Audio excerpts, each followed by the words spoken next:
What's going on, people? It's your boy Clive Belvin.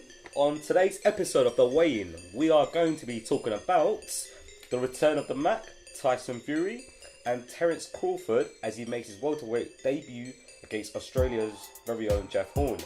With me today, boys, give us a shout. Steve in the house. Got Ray in the building. Yeah, you guys sound dead. Fucking hell, ain't all bad. So yeah, Tyson Fury, Manchester Arena, June the 9th. It's a big one. He's facing Sefer Seferi. Guys, talk to me. I'm very excited to see Tyson Fury back. He is the real deal. He's going to land 6 left hooks on Anthony Joshua, apparently. And this is the road to it. You know, this is it's good practice for Mr. Anthony Joshua. I don't know anything about Sefer Seferi. Is that how you say his name? Yeah, apparently his nickname is actually the real deal. I think it's fucking piss take that he's coming back at this level. To be fair, with Tyson Fury, I know he needs a little comeback fight. I don't want to see him, come back and get beat or anything. Yeah, but come on, mate, Jarwin, come on, Sefer Seferi. Well, he's 39 years old. He's only got one loss to the legend, the man, the myth, Manuel Shah. Manuel Shah. Yeah, he lost on points to Manuel Shah. Manuel Shah, come on, let's face it, he's not very good, is he? Wasn't he in a wheelchair recently? What's that? Yeah. So credit to Manuel Shah, actually. He's the first Lebanese world heavyweight world champion. So, and credit to him, he was actually in a wheelchair very recently. He came back to win the WBA interim title or whatever it is that he's got. But is he trying to set up the fight with Manuel Shah? Do you think that's where Tyson Fury's going? I'm not too sure, to be honest. I initially thought he was going to be fighting Shannon Briggs. There's a lot of back and forth. Ray, sounds like you're not a fan of that fight. Listen, that fight would have been hilarious. The build-up would have been brilliant, and I thought it would have been a fantastic. Would you even consider that a tune-up fight? I don't know. No, I think considering how long Shannon Briggs has been out, he needs a tune-up fight as well. The same way Tyson Fury is having a tune-up fight. Yeah. I think Shannon Briggs needs a tune-up fight because I do not even remember when was the last time he even fought. It was on that Hay Cards. Exactly. Look how long ago Arnold McGregor, the Cobra. It's just like he needs a tune-up fight before he fights anyone big as well, and also just to get the hype train going again. So I think it's just a situation of Tyson Fury is doing the right thing. He signed with Frank Warren. Frank Warren's got him the A side on a big situation on BT Sport. So he's giving him that tune-up fight, good exposure as well. BT Sport, that subscription for that channel's growing and growing. Yeah. So more people are going to see him, more access to him. And then, after the match, there's going to be an epic post-fight call-out of Joshua and Wilder. So I'm looking forward to it. And then now it's more of a situation of, the real deal is obviously let's not beat around the bush. Is that genuinely his nickname? Yeah. The real deal. He's been Seferi. That is banter. Don't get me wrong, obviously every fighter's got a shot. But he's been brought in as a sacrificial lamb, so now it's up to Tyson Fury to he's got to go in there and convince people that they want to see him. I think that's what it's going to come down to now. I think a sacrificial lamb is an understatement considering this fella fought most of his fights in the cruiserweight division. I know, he wasn't even... I've never heard of him. Is he not even a good cruiserweight? Is that what's happening? Is that what's happening here? Wait, you know what? Come on, like an unheard of heavyweight you can take, or a cruiserweight of some note. Because you're cruiserweight, in that you take that. But an unheard of cruiserweight is an absolute... I was looking at his resume, and the only name I could pick out was literally Manuel Shah. And he lost. No, he lost. He lost division. Right, and Tyson Fury's put himself in a position now where it's like, if he looks anything but sensational, what does he have to look like now in this fight for people to sort of say it has to be a finish, and it can't be a controversial finish. No one wants an early stoppage. They want a clean knockout or clean domination. Because if he walks out there and just hits him once and the guy goes down, that's the fight. Everyone's gonna be like, "Are you kidding me? He's headlining a bill at the MEN. It's just him on the card. I think it's like he's the main attraction for this fight. People are gonna be like, "Are you kidding me?" So, but what did they expect though? So he can't go out there and just chin the guy. I think 6 rounds maybe, and then maybe 4th or 5th they want him to play with his prey, and then 6th round or 7th, just go in for the knockout. I think he's got his inside free. I think Fury's got to come out and look silky. Because like people want to see it because the people think that the way you beat Anthony Joshua is going to be like movement, silky skills, blah, blah, blah, what he did with Klitschko. So people are going to want to see a return to that. And if he comes out and he's not showing that, people are just going to say, "Oh, that's just basic. Like, what's going on there?" They want to see him turn in southpaw. They want to see him sort of, throw in 5 left hooks. Things like when Josh Kelly came out, he only threw left hooks in that fight. They're going to want to see him do something like that to show the talent of Tyson Fury because he's mad talented. So Frank Warren's done a good job on changing the brand of Tyson Fury, hasn't he? Oh, definitely. I think Warren Promotions as a whole, I think they're pretty much up the levels the past year or so. Ever since they got that deal with BT. Matchroom have forced them. I mean, it's competition. No, fair enough, It's competition. Yeah. For a while, it was Frank Warren was the top guy, and then it got stagnant because no one else was challenging him. And then Matchroom came in and just said, no, this is how you do it. So now Frank Warren's seen, all right, if he's up the ante, now we have to do the same. And then especially, the funny thing is, Stephen was telling us last time in the last podcast about Eddie Hearn having big news. And then he dropped the news about the big streaming service that Matchroom's got. Next level. It's unreal, isn't it? I thought it was going to be more to like a more conventional bombshell. Like I said at the time, he's going to be Showtime's main promoter or something like that. But he's come with left field, $1 billion deal on a. It's like, what is it? It's kind of the Netflix of sports. Is that the kind of the idea? Yeah. So was it 16 fights, I believe? Yeah. But in terms of the actual platform, it's not just boxing, is it? They're trying to get into American football, like English football, things like that. So, and then it's going to be like a Netflix thing where you pay £5 a month or whatever it'll be, and then you get all of this sporting content. Which that's the way that people are consuming things now. Exactly. And that's the way with the times, right? Because even when I watch. Like Sky Sports, unless it's a big fight, which we're going out for it to watch it out. I'd watch on my laptop. I very rarely watch Sky Sports on my TV anymore. Do you know what I mean? I just kind of have it on there. So that's the way it's going to go, and it's interesting. Who would you like to see Eddie Hearn sign up? America, not too sure to be honest. They started talking. Well, Mikey Garcia's got a lot of suitors right now because I think Dana White, Zoo for boxing wants him. And then Eddie Hearn says he wants him as well. Lomachenko. Oh, okay. Quite a few fights. But no, that's just. You're just kind of fantasizing. Just going for the big boys, really. And at the same time as well, Lomachenko's with Top Rank, isn't he? Yeah, well. Because what Eddie Hearn's saying is like, and it's right. In America, they don't promote fighters the way that we promote them over here. They don't make them. They don't make them celebrities. It's like here's a boxer. Like when was the last time you had an American celebrity boxer, a la sort of De La Hoya? Exactly. Very long time. Probably De La Hoya was the last one. Whereas over here, we're like, that's like, we superstars. We just kind of celebrate some really average guys. It's like Joshua last week in America. He was like on the Conan O'Brien show. When was the last time you saw an American boxer going on those kind of talk shows and things like that, doing that kind of thing? Whereas over here, you see like Anthony Joshua and Alan Carr and things like that. Exactly. David Hayes constantly doing that, and Tony Bellew now he's in films and things like that. Exactly, Amir Khan, Tony Bellew. The list goes on, really. Yeah. Side note. Just remember the last podcast who called Bellew winning. Alright, we can move on. I told you not to digress too much, but I said, listen, Father Time waits for no one apart from Bernard Hopkins, who's the anomaly to it. Yeah, Father Time catches up. On a little recap of that, because we haven't chatted since that was on. It was quite sad to see David Hay go out like that. But props to Bellew, man. He came it was a great fight. They just stood there and traded it out, and Bellew he called the fight 100%. And I said you're gonna go out slinging, but guess what? Yeah, your body cannot handle that after how old is he? Mid-30s? He's 37, I think. Late 30s, yeah. And it's just your body cannot handle that. Well, injury after injury. 100%. Bicep, shoulder. I think he needs to pack it in. I don't want to see him fight. There's talks about him possibly having one more fight.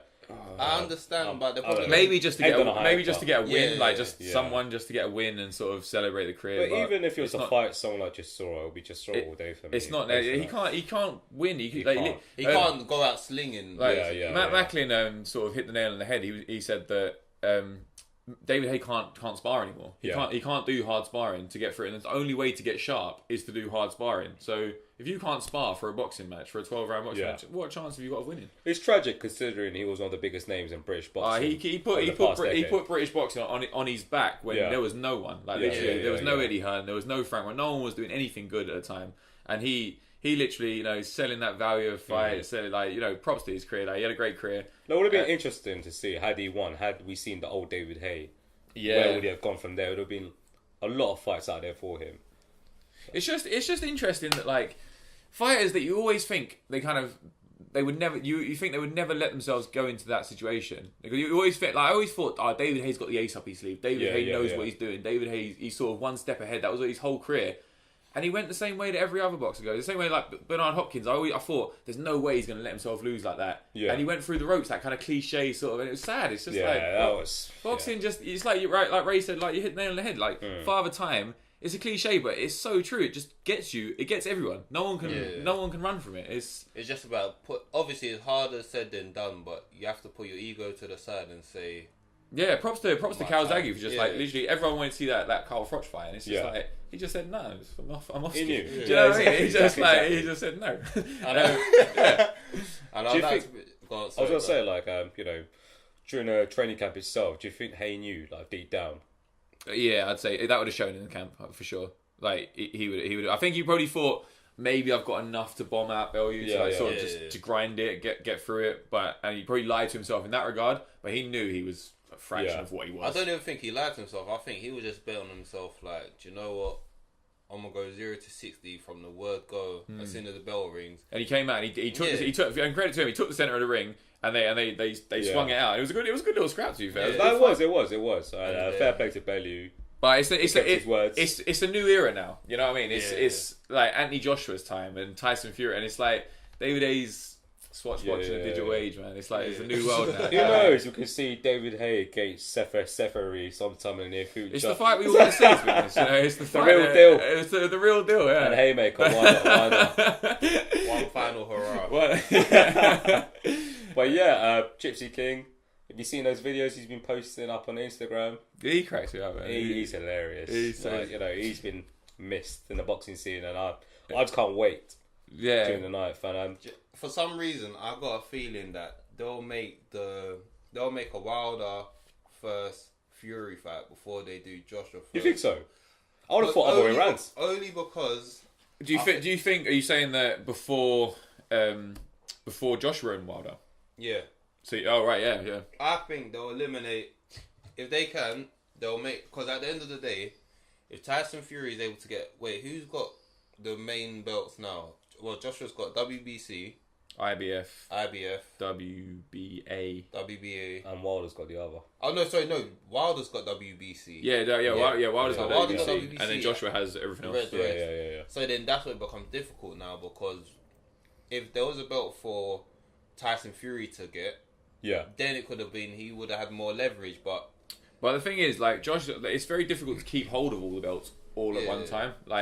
If you look at it now, the landscape is Povetkin is the number one contender for one of the belts. Pulev and Dillian White have been ordered to fight to be the mandatory for another one of the belts. So he's gonna have to drop off some of these belts. So it's like look, he's got to fight Povetkin, he's got to fight Pulev, the Wilder fight. So it's easier for him just to say, look, just take the WBA title.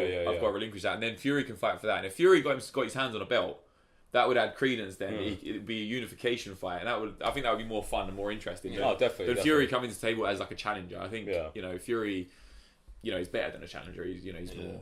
But I do think that if Fury has a good showing, I think because Fury keeps on calling out Wilder, if Wilder can't get the Joshua fight anytime soon, I think Wilder would accept that Tyson Fury fight. Because if he was to beat, obviously it's big risk, big reward. Yeah. The reward of beating Fury is massive. Now the fans are gonna say, listen, don't get me wrong, there's fans clamoring for Joshua versus Wilder now.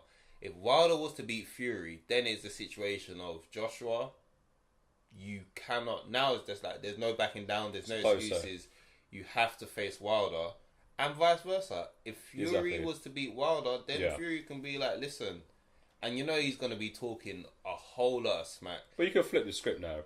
If Wilder was to fight Fury, he wouldn't make as much money as if, you know, he What- went to the ring what- with Joshua. It's one thing. So that it's What such a annoys risk. me is like all these guys, they're going to be protecting their O's. And it's like, regardless of if Fury had a loss on his record and Deontay Wilder had a loss on their record and they fought in 2 years' time, it's still a cracking fight. Do you know what I mean? No, I hear that. And I think Yeah, people need to come away from this idea that a loss means you're the worst fighter. It's just you lost on that night. There can be Yeah. there can be 2 fights. There can be 3 fights if it calls for it. You know, they're all competitive fights. They're all really good. But the way that the boxing sort of like marketing works, and I think Mayweather brought this in. The O, you know, like the O.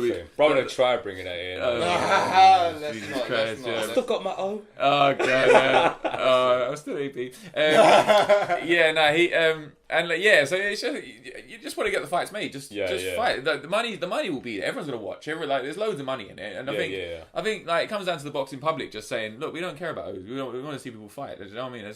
There's great fighters out there. That's what I love about the UFC. Yeah. This MMA. is like 100%. Do you know what I mean? Like they have it right, and they do things. Like someone like Robbie Lawler, for example. Oh yeah, his record. He had about up to 10 or maybe 10 losses when he still got a title shot, and he won it. Yeah, exactly. And he was still revered, and it weren't a situation of, well, he's had 10 losses. It's just like, if you're the champ, you're the champ. Yeah. And I think it's like what Steve said.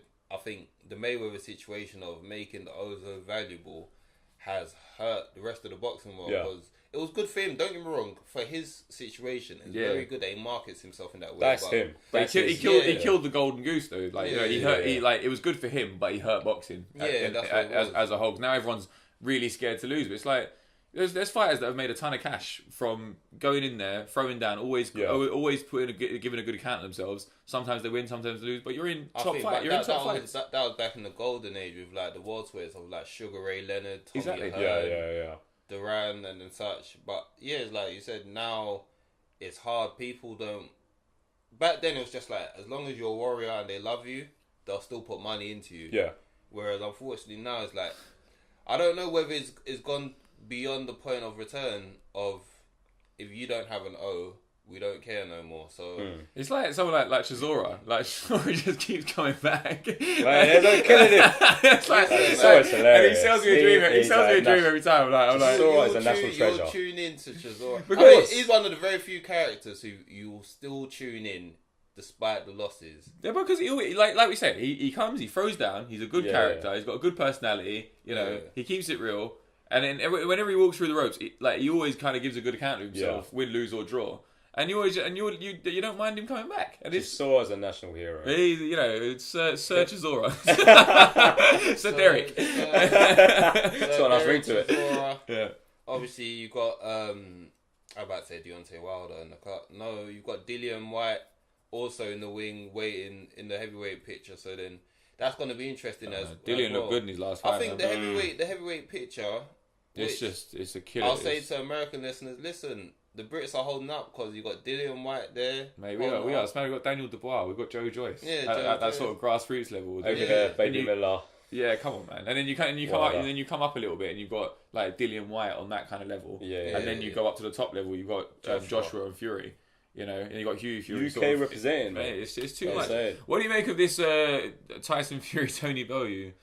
I don't get it. There's plenty of blood. But yeah, would you watch? Would you jump out for it? Yeah, you would watch.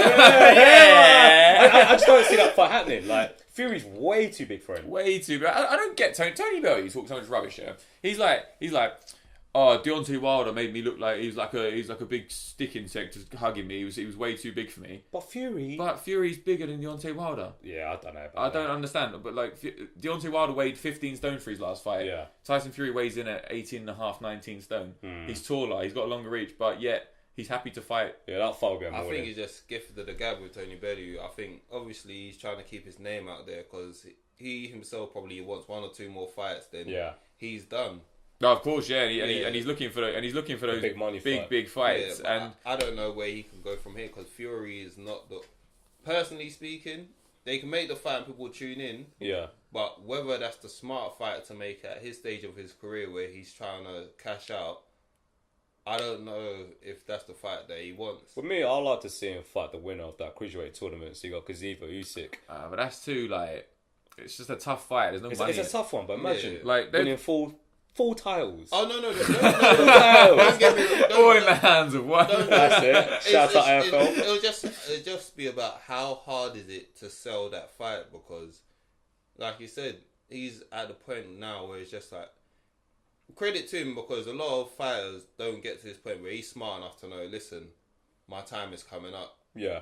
And I'm sure after the Hay fight, he's probably looking at Hay thinking, I do not want to be in a position where I'm old and I'm still looking to get the fight. So he was like, I want to cash out now whilst I'm still healthy. So he seemed like he's got a good head on his shoulders.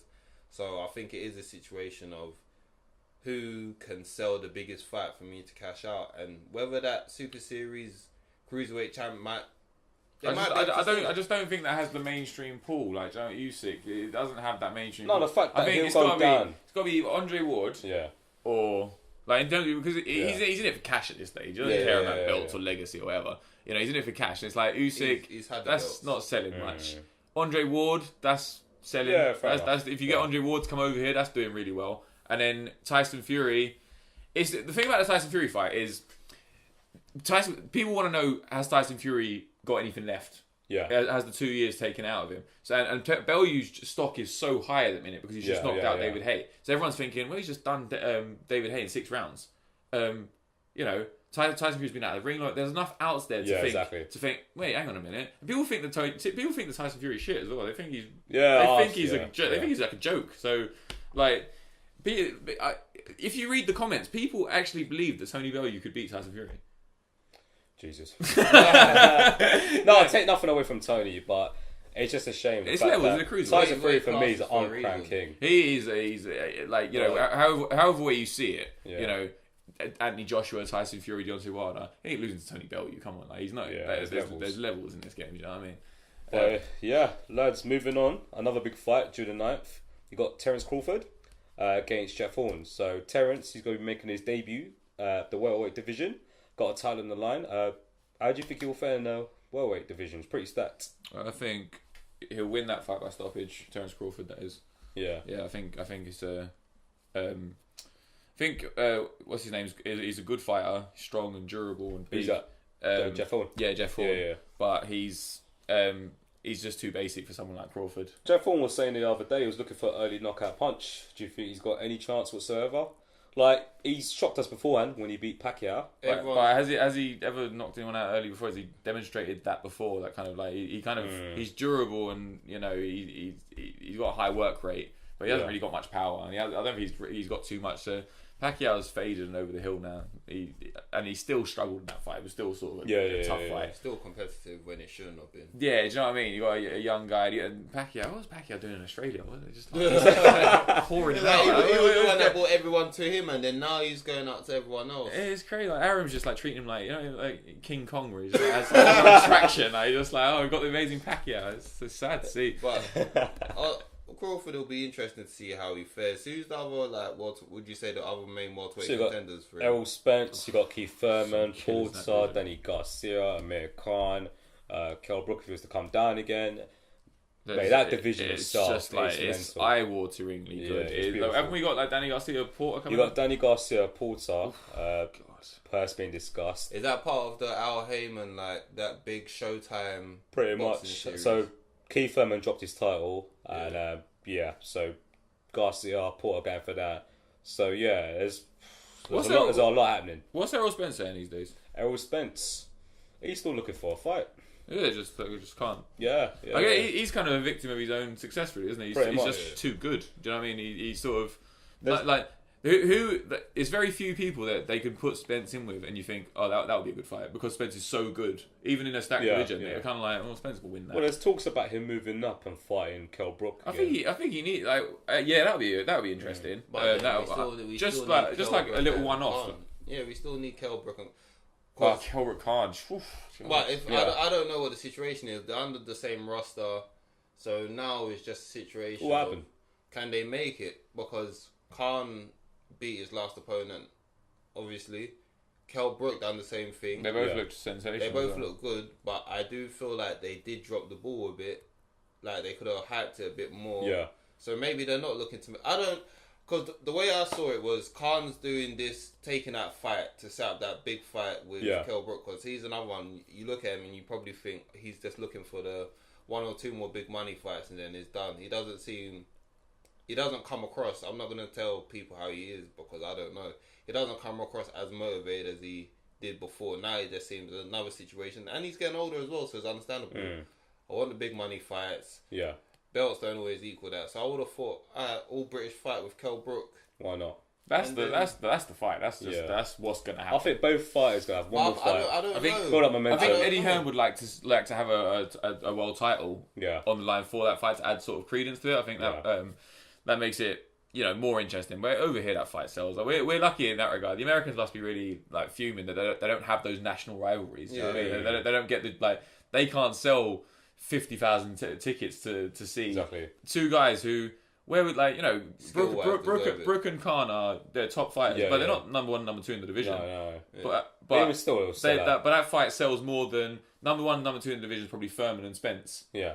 Over here, that fight does way more revenue than Furman Spence. No, it does. Do you know what I mean? So we're British fighters are lucky in that regard that we just kind of get behind these random fighters Tony Bellew and your. But what about? I was thinking because you mentioned about how if one of them has a belt, it makes them more prestigious. But at this stage, who can whether Kell Brook or Khan, who can they get a belt from to then bring to that fight? Well, listen, Uncle Eddie will deliver. Right? He'll be coming down the chimney, alright? That WBO title. Christmas before you know it, mate. You think someone's going to drop their title and then Eddie Hearn's going to There's a nice little WBC Diamond Emeritus title there somewhere. Eddie Hearn just there with it. Kell's eyeing up the Charlos. He needs to look at a different direction. We eyeing up the Charlos for we might have to quality. Have a second look at that. No one wants to fight the Charlos. Apart from maybe, I know Jacob. Well, if the money's worth it, Jacob will take that. You were loving that G-check, weren't you? Jacob G-check the Charlos. They were barking out, and Jacob saw them on the side. He was calm as well. He just told them what's the problem, and then the big dog turned into a small dog, and then Jacob just absolutely G-checked him. So it was hilarious. He can't wearing that flowery shirt. on a calm one. So that was. What'll be interesting is Kell Brook wants one of the Charlos. Obviously, Billy Joe Saunders also wants another Charlo, and then who's the one that's facing Austin Trout? Jamal. I always get them mixed up. Jamal, how are you gonna have twins and call one Jamal and one Jamal? Yeah. Come on, that's absolutely nice. So I know obviously one of them's facing Austin Trout. And that fight is next week as well. And then if he gets through that, then maybe they'll call out. I don't know whether they'll call out Billy Joe or Kell Brook because according to Billy Joe, they don't want that fight with him because they know that Billy Joe is gonna hand it to them. Billy Saunders done some incredible form. The politics of this all just gets. Billy Saunders is like them of the middleweight division, isn't it? Yeah, he's awkward, southpaw, very very skillful, and they're light middle. It just doesn't make sense for that fight to really happen. Do you know what I mean? No, what's Danny Jacobs like? So he Eddie Hearn was like, I'm going to promote it. I'm going to bang the drum for him. No, he's got this Dazn thing. He just forgot all about him. He's like, about that. I think Eddie, pick up the phone, man. Well, I think they want him to face. Well, he wants to face Golovkin, isn't it? But then obviously Golovkin's like, Canelo fight's my money fight. Yeah. So you can maybe fight me after Canelo, but I'll wait for Canelo, which is understandable. Yeah, for sure. It's understandable because at the end of the day, it's like Golovkin with that Canelo fight, you don't want to F that up, especially the fact that their fight was close last time. Johnny Jacobs knows now that I can hang with him. Definitely. I can beat him. Yeah. So Golovkin's probably thinking the risk of that fight isn't worth the reward.